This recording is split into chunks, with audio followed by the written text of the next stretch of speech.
Salut tout le monde et bienvenue dans cette nouvelle vidéo où je vais essayer de finir Pokémon épée avec pour seul Pokémon Voltoutou et croyez-moi, j'en ai bien chié sa mère. Les règles sont très simples, je ne joue qu'avec Voltoutou, je n'ai pas le droit d'utiliser d'objets à part ceux qui peuvent être tenus par Voltoutou, donc les B, les restes, et je me suis rajouté une règle, je n'ai pas le droit d'utiliser les CS et les CT lootés durant les raids Dynamax, sinon ça serait trop simple, j'aurais juste à lui apprendre Fatal Foudre dès mon arrivée dans les terres sauvages, et il aurait déjà une attaque très puissante. Avant de commencer, revenons sur Voltoutou, c'est un Pokémon de la 8G de type électrique. Il rend hommage aux chiens de la reine d'Angleterre, et d'ailleurs ils sont allés très loin dans l'hommage, car ils ont donné la même vitesse que Elisabeth II à Voltoutou. Sérieux, il a 26 de vitesse. Quand on pense à Pokémon électrique, on pense à Pokémon rapide. Mais lui, non, il est terriblement lent. Pour illustrer ce que je dis, il est plus lent que Hippopotas qui a 32. Sinon, au niveau des autres stats, bon, il est faible un peu partout, mais il reste équilibré, donc c'est pas trop mal pour ce genre de défi. À part la vitesse, le reste est pas dégueu. Mais pour pimenter le tout, le Voltoutou que j'ai capturé a une nature de merde. Il est gentil. Donc certes, il aura une bonne défense P, mais il sera nul en défense. Mais bon, on fera avec. Pour pas que la vidéo dure 40 ans et pour pas spoiler les gens qui n'ont pas encore fait Pokémon épée et bouclier, je vais m'attarder que sur les combats où j'en ai chié. C'est-à-dire, certains rivaux et les champions d'arène surtout. Et comme ça m'évite de vous parler de tout le début qui est terriblement chiant, n'est-ce pas, Nabil ? Je suis spécial! Du coup, on va passer directement à mon premier combat vraiment difficile. Percy, le premier champion d'arène de type plante. Ma stratégie jusqu'à maintenant était essentiellement basée sur la chance. En gros, je faisais frotte frimousse pour paralyser la cible, car cette attaque paralyse à tous les coups, même si elle tape très faiblement. Et après, je spammais morsure en espérant que ça appeure la cible. Ce qui fait que souvent, quand j'avais de la chance, soit l'ennemi ne pouvait pas attaquer à cause de la paralysie, ou il pouvait pas attaquer à cause de la peur, et ça me permettait de gagner. Mais pour Percy, c'est autre chose. Certes, il a pas beaucoup de Pokémon, mais en plus, c'est le type plante, donc il résiste au type électrique, donc mon frotte frimousse fait encore moins mal, et en plus, là, il y a le Dynamax qui va rentrer en jeu, donc il va falloir gérer ça. En plus, au début, je voulais m'ajouter une règle complètement conne, je ne voulais pas prendre d'avance au niveau level par rapport aux champions d'arène. Mais bon, là, ici, on parle quand même de Voltoutou, qui a une nature de merde, des IV sûrement pas ouf, et les EV répartis à la zob. J'ai vite compris que pour battre Percy, j'allais devoir monter de niveau, et prendre aussi 10 bonbons Dynamax pour avoir le plus de PV possible lorsque moi je vais Dynamax. J'en ai profité aussi d'être dans les terres sauvages pour faire un petit détour pour choper les restes. Comme Voltoutou n'a aucun moyen de se heal, cet objet sera important tout au long de ma partie. Après plusieurs raids Dynamax, un Shiny, et les restes obtenus, je réaffronte Percy avec un Voltoutou niveau 25, c'était un long combat, mais grâce aux restes et au champ herbu, j'ai réussi à me heal assez pour tanker les dégâts et à battre son bloc coton à coups de morsure. Le second batch était bien plus simple, le type eau, t'arrives avec un type électrique, c'est largement faisable. En plus, mon Voltoutou avait appris étincelle sur la route, donc Donna, c'était très facile. Par contre, après, j'ai dû XP beaucoup mon Voltoutou car j'ai eu un adversaire coriace. Rosemary et surtout son putain de Morpeko. Avec son double type, il résistait à toutes mes attaques sauf Météore que j'ai appris à mon Voltoutou. En plus, il est plus rapide que moi et il spam morsure, ce qui fait que mon Voltoutou est souvent apeuré et n'attaque pas du coup. Bon, je vais pas me plaindre, je fais ces strats là depuis le début aussi. Mais il a fallu que je monte jusqu'au level 38 pour battre Rosemary et encore j'ai eu de la chatte parce que j'ai survécu avec 2 HP.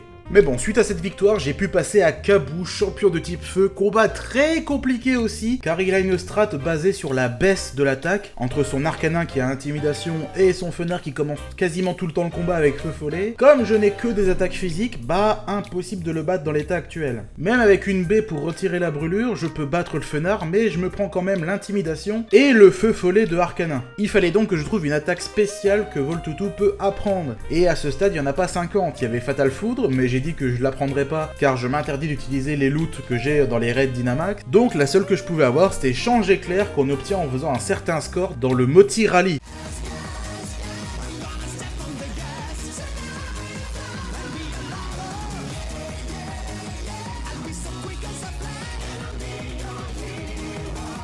Et du coup, grâce à Change Éclair et les 20 levels que j'ai d'avance sur Kabou, j'arrive à le battre. Et j'avoue qu'à ce stade de la partie, j'ai un peu peur, je commence à avoir besoin de beaucoup de levels d'avance pour battre les rivaux et les champions, mais je continue en espérant que ça deviendra plus simple par la suite. Bref, je fais ma route tranquillement jusqu'à la prochaine arène de type combat. Je pensais que ce serait simple parce que j'ai appris Kalinri sur la route, mais pas du tout, comme à chaque fois, j'en ai chié. Sinon ce serait pas drôle. Déjà Feiza elle a un capoeira qui fait riposte, donc soit je le one shot, soit lui il me one shot. Mais malgré mes 20 levels d'avance, pas moyen de le one shot.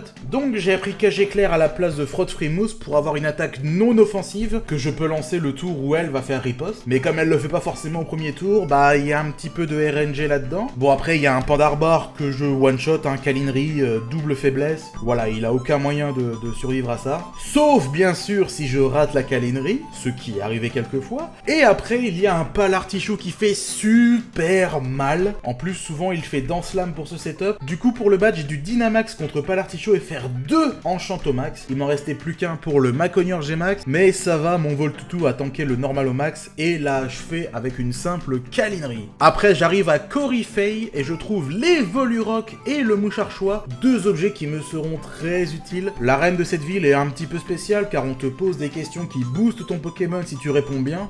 C'est ma bite! J'y suis donc allé avec le mouchoir choix et j'ai spammé Change Éclair et c'était bon. Enfin un combat d'arène facile, ça remonte le moral, mais le moral est très vite retombé car je suis tombé pour une énième fois contre Nabil.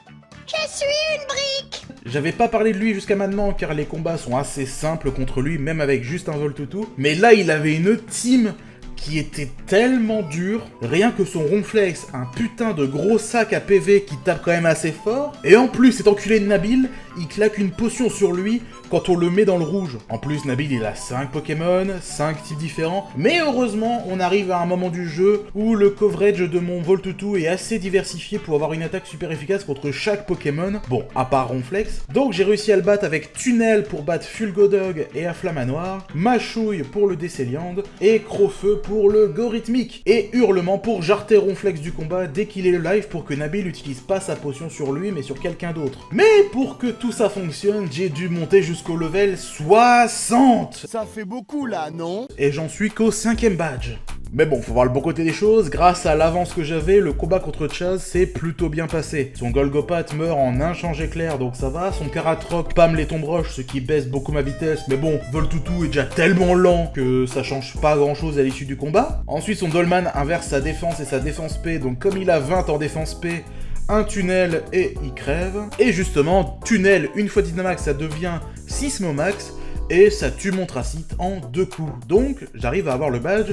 Mais ensuite, juste après ce combat, je me retrouve à nouveau contre Nabil avec sa team pétée, sous la putain de grêle. Ce qui fait que les restes sont annulés par les dégâts de la grêle, et donc pour le battre, j'ai dû faire une stratégie horrible. J'ai dû spam repos jusqu'à ce que sa team meure de la grêle. Du coup, le combat a duré super longtemps, mais au moins, j'ai gagné. Pour Peterson, j'ai fait à peu près la même chose, repos et blabla dodo avec Kalinri et Change Éclair. Comme je pouvais me heal avec repos, j'ai retiré les restes pour avoir les Volurock. Du coup, c'était très chiant, mais bah, j'ai gagné. Il me reste plus qu'un badge pour pouvoir affronter Tarak, mais le dernier est probablement le plus dur car c'est Roy, et surtout, petite particularité pour ce défi, c'est un combat duo. Comme on peut pas rentrer dans l'arène avec un seul Pokémon, j'y suis allé avec mon Carvanha Shiny, histoire de me la péter un peu, mais je le laisse mourir dès le début pour que je me retrouve en 1v2. C'était tellement dur à cause de son Libégon qui pouvait me one-shot, il a fallu que je monte assez de level pour être plus rapide que lui ou au moins résister à une de ses attaques.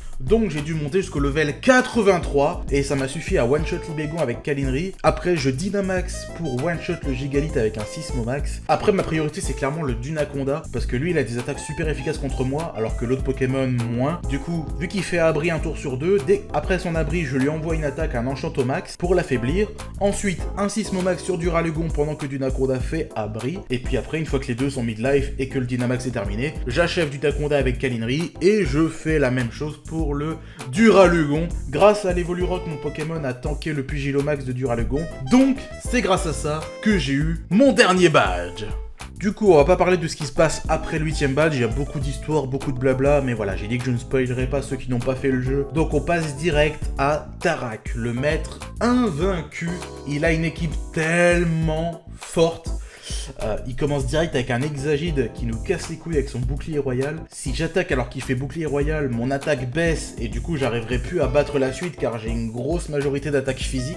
Du coup il faut que j'utilise tunnel pour le battre en espérant que le tour où j'attaque, bah il ne fasse pas bouclier royal mais il le fait très souvent. Ensuite quand j'arrive par chance à le battre, il y a un Trochondon qui a un séisme qui me one-shot. Et si par chance j'arrive à le battre, je me retrouve contre un Lanceurien qui est l'un des Pokémon les plus forts du jeu, en tout cas de la 8G. Il est tellement rapide, il est tellement fort que du coup mon Voltoutou, contre une team comme ça, même au level 100, il peut absolument rien faire. Donc malheureusement, Tarak restera le maître invaincu. À moins que... Passe Voltoutou level 100, je me rends à Isole Armure pour parler à cette meuf qui peut me reset les EV de mon Pokémon pour 10 d'Armurium que j'ai farmé dans les raids Dynamax. Ensuite je me rends sur cette île ou à Coronège et je ramasse toutes les petites merdes qui brillent par terre jusqu'à trouver un aromate rigide pour changer la nature de Voltoutou. Ensuite je vends tout ce que j'ai ramassé dans les raids Dynamax et j'utilise le bug qui permet d'avoir masse watt pour acheter plein de Luck Ball que je revends à prix d'or pour acheter 25 protéines, 25 carbone et 1 de fer pour que mon Voltoutou soit max EV en attaque et en vitesse. Et après 3h30 pour faire tout ça, mon Voltoutou est prêt pour son ultime combat. Par chance, l'Exagide ne fait pas bouclier royal durant mon tour d'attaque de tunnel, donc je le one-shot. Son Trochondon attaque avant moi, mais il me met que midlife avec séisme, et moi je le one-shot avec Câlinerie. Le Lézargus me fait perdre un peu de vie, mais ça va, j'arrive à le one-shot avec Gros Foudre. Le Lanceurien, je peux le one-shot, mais si je fais ça, j'aurai plus de vie pour la suite du combat. J'utilise donc repos pour me soigner, car je n'ai pas les restes sur moi, j'ai l'Evolurock pour ce combat. Je me prends 3 balles ombre avant de me réveiller et le one-shot avec Câlinerie. Ensuite, c'est un Monsieur Glaquette, je Dynamax direct. Je pourrais le one-shot largement sans Dynamax, mais je veux poser le terrain foudre avant que le Dracofeu G-Max arrive. Et justement, le voilà. Sauf que ce bâtard, il fait Phytomax qui retire mon terrain foudre, mais au moins ça ne me fait pas trop de dégâts. Et en une dernière attaque, mon Voltoutou one-shot le Dracofeu avec un Fulgomax, ce qui fait que je suis officiellement le maître de la ligue Pokémon avec seulement un Voltoutou. Honnêtement, quand j'ai commencé ce défi, je ne pensais pas que ce serait possible de battre Tarak avec seulement un Voltoutou. D'ailleurs, c'est clairement grâce aux 2 DLC que j'ai réussi à faire ça. J'ai réussi à préparer mon Pokémon en changeant sa nature, en changeant ses EV. Même si d'ailleurs, j'ai fait une petite erreur car j'ai voulu le mettre max vitesse, mais ça n'a servi à rien car même max vitesse, il a été plus lent que tous les Pokémon de Tarak. Donc j'aurais dû plutôt lui mettre de la défense ou ce genre de choses. Mais bon, c'est passé, c'est l'essentiel. Au final, même si j'ai beaucoup critiqué Voltoutou, c'est quand même un bon choix pour ce genre de défi car il a accès à pas mal d'attaques, pas mal de coverage qui fait que t'arrives à vaincre à peu près toutes les menaces qui se présentent à toi. Il manquerait juste une petite attaque combat pour genre le ronflex de Dabil, mais à part ça, tout s'est plutôt bien passé, même s'il m'a fallu beaucoup d'essais, trouver beaucoup d'objets, l'Evolurock, le mouchoir choix, et surtout les restes très importants pour ce défi, je pense, peu importe le Pokémon que vous utilisez, les restes c'est primordial pour ce genre de défi, donc voilà, mais ça s'est bien passé, j'ai réussi à gagner. Si cette vidéo vous a plu, vous savez ce qu'il vous reste à faire, si vous avez d'autres défis en tête, que ce soit sur Pokémon ou sur d'autres jeux, n'hésitez pas à me les donner, et quant à moi je vous dis à bientôt pour une prochaine vidéo, allez ciao!